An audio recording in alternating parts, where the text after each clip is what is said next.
May tanong, nag-break na kami ng ex ko, pero hanggang ngayon, sinasaktan pa rin ako ng aking ex-boyfriend.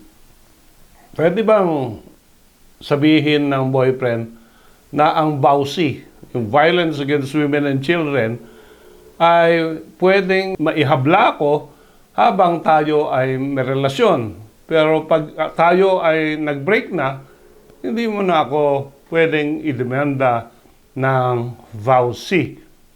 So again, we visit RA 9262, Anti-Violence Against Women and Their Children Act. And ang sabi dito sa Section 5, ito ay engaging in purposeful, knowing, or reckless conduct personally or through another that alarms or causes substantial, emotional, or psychological distress to the woman or her child. So, engaging in a form of harassment or violence.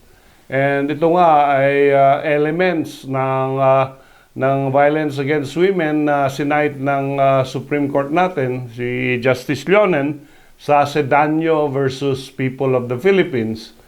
Number 1 is dapat the offender has or had, ayun na.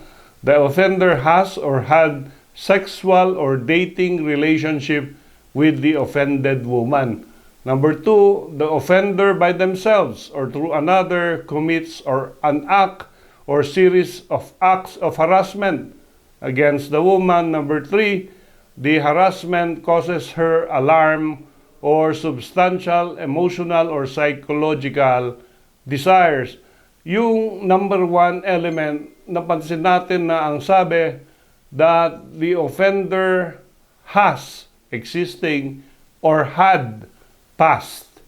So again, unfortunately, yung depensa ng lalaki na hindi na siya pwedeng idemanda ng VAUSI kasi break na tayo, ay hindi uubra. Kaya pag sinaktan ka ng ex mo, kahit na naghiwalay na kayo, liable pa rin siya under the Anti-Violence Against Women and Children Law.